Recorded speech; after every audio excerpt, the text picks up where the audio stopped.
Me despierto cada día a las 5:30. Ni siquiera necesito alarma. Es como si mi cuerpo supiera que si yo no me muevo, nada más se pone en marcha. Camino descalza por la casa en silencio. Preparo el café, saco el pan, reviso los correos del trabajo mientras la cafetera borbotea. Siempre hago más de lo que debería. Siempre hice más. Simón sigue dormido boca abajo, con una pierna fuera del cobertor y el celular pegado a la mano. Desde que dejó su empleo como diseñador, dice que está repensando su rumbo. Ese rumbo lleva 3 años detenido en el mismo sofá entre series y búsquedas de empleo que nunca se concretan. Renata baja cuando quiere, casi siempre a media mañana aún en pijama. A veces trae a Iván del colegio, otras ni eso. Lleva 13 años viviendo aquí. Al principio pensé que sería por unos meses mientras se organizaba con el embarazo. Me equivoqué. Nadie se organiza cuando le das todo sin pedir nada. Iván ya es adolescente. Me dice tía con naturalidad. Y yo lo cuido como si fuera mi hijo. Preparo su almuerzo, le reviso las tareas, lo llevo al médico cuando hace falta. Nadie me lo pidió. Nadie lo agradece tampoco. Simplemente lo hago. La casa es grande, de 2 pisos con jardín y patio. Todo lo pagué yo. Hipoteca, impuestos, mantenimiento. Nunca lo mencioné. Me parecía vulgar hablar de dinero frente a la familia. Pensaba que el amor no se medía en facturas. Ahora no estoy tan segura. A veces miro alrededor y siento que vivo con 2 huéspedes permanentes que no saben que la anfitriona también se cansa. Simón a veces dice, qué suerte que tenemos esta casa, como si hubiera caído del cielo. Renata suelta comentarios como, no sé cómo haces para rendir en el trabajo y tener todo tan ordenado aquí. Lo dice como un elogio. Yo lo escucho como una excusa para no mover un dedo. Y lo peor no es el cansancio físico, es esa sensación de ser útil pero invisible, de sostenerlo todo sin que nadie lo note. Nadie notó cuando empecé a desaparecer. Ni yo. El correo llegó un miércoles. Era un sobre beige, sin logo, sin urgencia. Casi lo dejo sobre la mesa con el resto de la correspondencia, pero el remitente decía, Notaría Octava Medellín. Lo abrí de pie con el café aún caliente en la otra mano. Mi tío justo había muerto. No lo veía desde hacía años. Vivía solo con sus libros, sus huertas, sus rarezas. Siempre dijo que no dejaría herencia a nadie. Pero en el sobre había otra verdad. Me había dejado 2 propiedades y una participación accionaria en una empresa tecnológica que había invertido en silencio, como hacía todo en la vida. Él, que me enseñó de niña a hacer las cosas bien aunque nadie mirara, me había elegido a mí. Respiré hondo. No lo comenté con nadie, ni con Simón ni con Renata.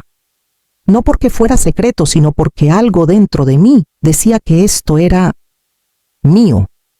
Una especie de devolución silenciosa por tantos años de dar. Pedí cita con la notaría. Entregué los documentos requeridos. Todo avanzaba normal hasta que la escribana me pidió las cuentas bancarias para registrar el traspaso. Fue entonces cuando la alerta se encendió. Señora Echeverry, me dijo con cautela, los fondos vinculados a esta herencia no están disponibles. Hay movimientos que no cuadran. Revisamos juntas los extractos. Había transferencias hechas con mi firma digital, movimientos de inversión en criptomonedas, gastos a nombre de terceros. Yo no había autorizado nada. Mi cuenta, la personal, la de respaldo, estaban vacías. Salí de allí con una sonrisa mecánica. El sol me golpeaba en la cara, pero tenía frío. Llegué a casa. Simón estaba en la terraza con su celular. Renata horneaba pan de banano. Iván hacía tareas en silencio. Nadie me miró al entrar.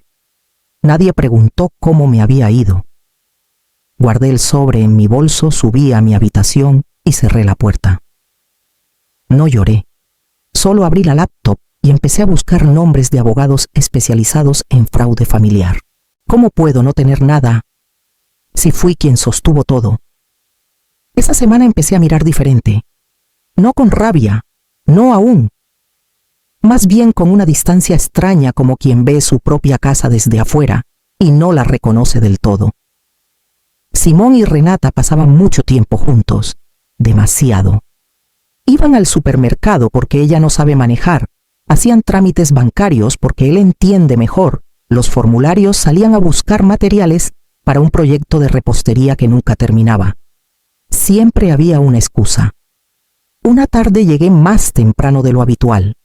El tráfico estaba inusualmente fluido y la reunión por Zoom se canceló en el último minuto. Entré sin hacer ruido. La casa estaba en silencio, pero al fondo en la cocina escuché sus voces. No discutían, reían. Esa risa íntima que uno reconoce sin querer. Ya casi todo está listo, dijo él, con ese tono práctico que usaba para hablar de cosas importantes. A nombre de Iván, ¿cierto?, preguntó Renata bajito, casi como quien confirma una orden. Claro, respondió él. Así no se puede rastrear nada. Me apoyé contra la pared. El suelo pareció moverse, pero no entré. No hice ruido. Solo retrocedí, subí despacio las escaleras y me encerré en el baño. El agua del lavamanos me ayudó a no gritar. No era solo una traición emocional. Era otra cosa. Un entramado, una estrategia. Algo hecho con tiempo, con cálculo, con frialdad. Ese mismo día, al revisar mi bandeja de entrada, noté un correo reenviado desde mi propia dirección. Era un archivo PDF con mi firma digital. Una solicitud de cesión de derechos sobre un lote que yo no recordaba haber firmado. Renata subió más tarde, me ofreció una rebanada de torta como si nada pasara. Simón me saludó desde la sala con un «¿Cómo estuvo tu día, amor?», mientras seguía deslizando su dedo sobre el celular. ¿Y yo? Sonreí. No dije nada. Solo anoté la fecha en mi libreta y encendí la grabadora del celular. No era amor, era administración de saqueo. Me cité con la abogada que manejaba el testamento de mi tío Justo. Se llamaba Adriana Montoya, una mujer mayor de voz grave y mirada precisa. Cuando le conté lo que había descubierto, no se sorprendió. Solo asintió, sacó una carpeta de su bolso y me dijo: «Vamos a revisar todo sin avisar a nadie». Durante semanas trabajamos en silencio. Ella solicitó estados de cuenta, rastreó movimientos electrónicos, bloqueó tarjetas y revocó poderes. Me enseñó cómo activar alertas invisibles en cada intento de movimiento desde mis cuentas. Con su ayuda, descubrimos que había una red entera de transferencias escalonadas. Algunas pasaban por empresas fantasma, otras por una cuenta a nombre de Iván Larraín Echeverry, mi supuesto sobrino, el niño que yo crié sin título legal, pero con todo el amor posible. No le dije nada a Simón ni a Renata, solo observaba, anotaba, grababa. Mientras tanto, la casa seguía igual. Las risas entre ellos, el horno encendido para recetas que nunca se compartían conmigo, los mensajes que llegaban a medianoche y que Renata leía con una sonrisa torcida. Yo iba a trabajar como siempre, pero ahora con una carpeta nueva en el bolso pruebas. Volvía a casa con el mismo bolso, la misma ropa planchada, la misma sonrisa calma. Pero por dentro ya no era la misma. Iván seguía llamándome tía con dulzura. A veces se acercaba para mostrarme dibujos o notas del colegio. Me dolía mirarlo y no decirle nada. Él no tenía la culpa, pero su existencia era parte de un rompecabezas que ya no podía ignorar. Una tarde, Adriana me llamó. Había logrado revertir el último movimiento. Las acciones de la empresa volvieron a mi nombre. El terreno en Envigado también. La cuenta de respaldo fue congelada hasta nuevo aviso judicial. Yo había recuperado casi todo. Colgué el teléfono. Guardé el celular. Caminé hasta el jardín y por primera vez en mucho tiempo respiré hondo sin miedo. La traición era silenciosa, mi respuesta aún más. Fue un martes. Lo recuerdo porque ese día salí antes del trabajo. Había cerrado una negociación compleja y sentía que por fin podía tomarme una tarde sin culpa. Llegué a casa y me encontré a Simón y Renata sentados en la sala. No había música, ni televisión, ni olor a horno. Solo un silencio tenso. Simón me pidió que me sentara. Usó un tono suave, casi administrativo. Renata bajó la mirada. Iván no estaba. Más tarde supe que lo habían enviado con un amigo por si acaso. «Hay algo que necesitamos decirte», empezó Simón. «Algo que lleva mucho tiempo en nuestras vidas». Renata no hablaba. Solo se mordía los labios y asentía como si la conversación fuera un trámite más. «Renata y yo tenemos una relación», dijo él finalmente, «desde hace muchos años, antes incluso de que Iván naciera. De hecho, Iván es mi hijo». Me lo dijo sin temblor, sin pausa, como quien entrega un informe que ya revisó 1000 veces. Sabemos que esto es duro, pero también creemos que ya no tiene sentido seguir fingiendo. Pensamos que dado lo que pasó con tu trabajo, quizá ahora podamos vivir todos con la verdad sobre la mesa. Renata añadió en voz baja: «No queríamos hacerte daño, solo…». Se nos fue de las manos. Yo los miraba sin pestañear. Por dentro todo ya estaba claro desde hacía tiempo. Por fuera era la primera vez que lo escuchaba. Lo que más me dolió no fue la confesión, sino la seguridad con la que asumían que yo no tenía nada, que estaba rota, sin trabajo, sin poder, sin recursos, que su traición era ahora algo que podía compartirse libremente porque ellos ya lo tenían todo. Pensaban que era el momento perfecto para liberarse, que ya no podía defenderme, que estaban en ventaja. No dijeron lo siento, no hablaron de culpa, solo de oportunidad, de alivio. Yo no lloré, no pregunté, no me defendí, solo me levanté, recogí mi bolso y subí a mi cuarto. No lo hicieron por culpa, lo hicieron porque pensaban que yo ya no valía nada. 3 días después de su confesión, les pedí que se sentaran nuevamente en la sala. Esta vez la mesa de centro tenía 3 sobres idénticos. Simón llegó con cara de curiosidad. Renata con la misma expresión neutra de siempre, como si nada le tocara demasiado. Antes de que digan algo, dije, sin elevar la voz: «Lean». Les pasé los sobres. Dentro había una copia certificada de las escrituras de la casa a mi nombre únicamente, un resumen de los documentos de la herencia de mi tío Justo, y una notificación legal: en 30 días debían desalojar la propiedad. Simón rió, no a carcajadas, sino con ese tono sarcástico que usaba cuando no entendía algo y quería fingir que no le importaba. «¿Y esto qué es?», preguntó. «¿Una especie de represalia simbólica?». Renata hojeó los papeles en silencio. Cuando encontró la línea donde decía propiedad exclusiva de Mariela Echeverry, se quedó quieta. No frunció el ceño, no parpadeó, solo se tensó. «No estoy discutiendo», dije. «No vine a justificarme ni a suplicarles nada. Solo quería que lo supieran por mí y no por una carta judicial». Simón dejó los papeles sobre la mesa con fuerza. «¿Así vas a resolver esto, con amenazas legales? Después de todo lo que compartimos». Renata finalmente habló. «¿Cuánto tiempo llevas sabiendo todo esto?». «El tiempo suficiente», respondí, como para no necesitar gritar.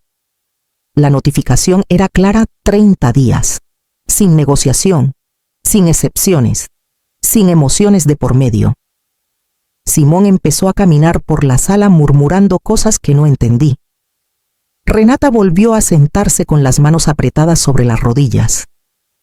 No me miraban, como si al evitar mis ojos pudieran evitar la consecuencia. «Esto no es castigo», les dije, «es consecuencia». Me giré y me fui. Subí las escaleras con calma.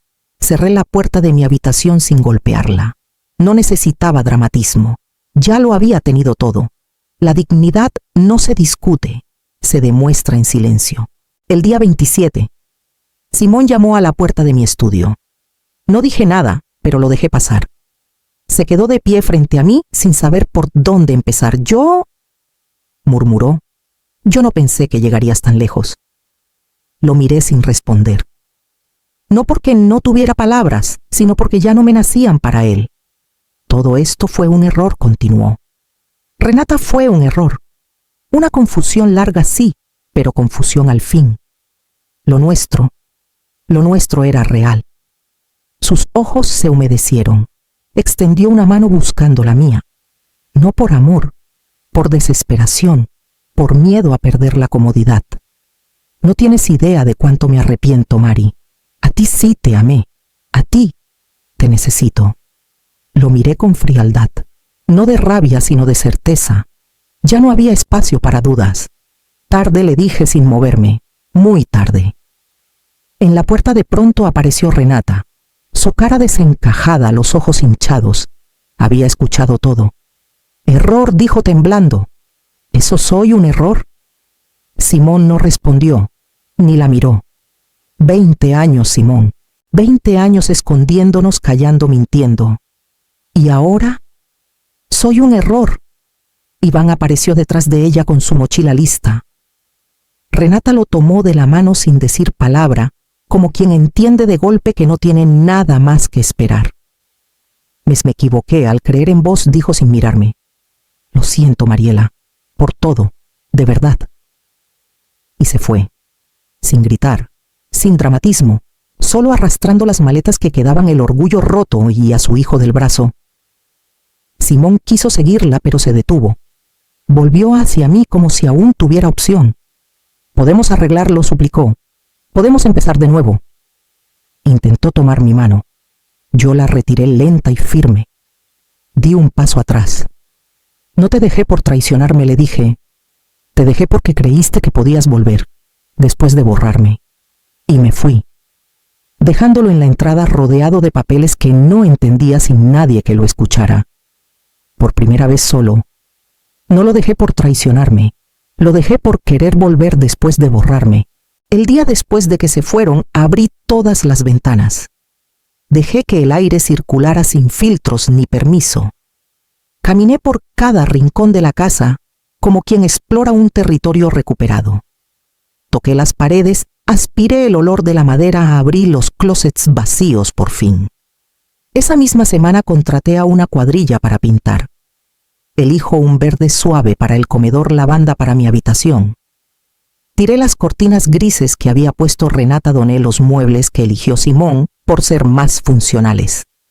Volví a ver mi casa como mía. Ordené cajas con objetos olvidados, manteles, libros, vajillas que nunca se usaron porque no eran para diario. Ahora todo era diario. Todo era motivo suficiente. La cocina cambió de aroma. Ya no olía a pan quemado ni a frituras. Olía a romero, a té de canela, a sopa hecha sin apuro. Cocinaba para mí sin ruido, sin prisa.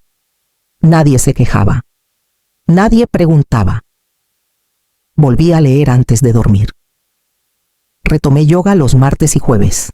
Encendía velas por gusto, no por cubrir tensiones. Empecé a llenar la casa con plantas y flores que antes no sobrevivían. Ahora florecían, como yo. En la empresa firmé como socia principal. Mi nombre apareció por primera vez al final de un contrato millonario. Nadie lo celebró conmigo, pero no lo necesitaba. Sabía que me lo había ganado sin empujar, sin gritar, sin pisar a nadie. Solo resistiendo con estrategia y silencio. Volví a usar mi bicicleta vieja para ir al parque los domingos. Me encontré con amigas que pensaban que me había mudado o desaparecido. Les conté que no, que solo estaba limpiando, por dentro y por fuera. Nadie volvió a tocar la puerta. Nadie llamó. El silencio no pesaba, al contrario me acomodaba. Una noche, mientras regaba las plantas del balcón, sentí algo que no reconocía desde hacía mucho: tranquilidad. No euforia, no orgullo. Solo una calma profunda sin promesas ni amenazas. No me reconstruí, solo quité todo lo que me estorbaba para verme completa. Fue casi un año después. Era un sábado nublado con ese aire tibio que precede a la lluvia. Estaba en la cocina preparando té cuando escuché los golpes en la puerta. Golpes suaves, no de urgencia, sino de quien no sabe si quiere que le abran. Miré por la ventana lateral. Eran ellos, Simón y Renata. parados juntos con rostros distintos, más gastados, más flacos, más vencidos. No había soberbia en sus posturas, tampoco esperanza. Solo ese cansancio que nace cuando ya no se tiene dónde volver. No abrí. Simón habló sin saber si lo escuchaba. Solo queremos hablar, dijo. Cerrar todo con respeto, decir las cosas que no supimos decir. Renata bajó la mirada. Llevaba una chaqueta que le quedaba grande y el pelo atado sin forma. Sabemos lo que hicimos, agregó ella. No esperamos nada, solo que nos escuches.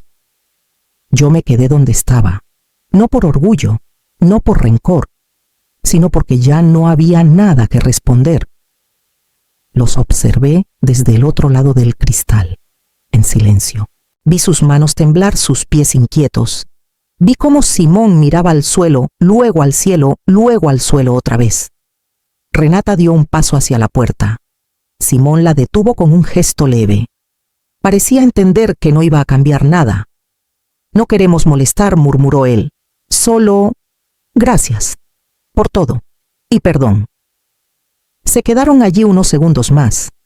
Luego se fueron, despacio, como quien camina sabiendo que ya no será invitado a volver.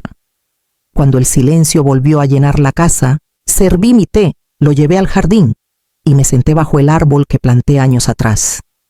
Ese que nunca dejó de crecer aunque nadie lo regara. Y entonces lo entendí. No era que no quisiera abrirles la puerta, es que esa puerta ya no existía. Hay puertas que se cierran y hay otras que ya ni existen.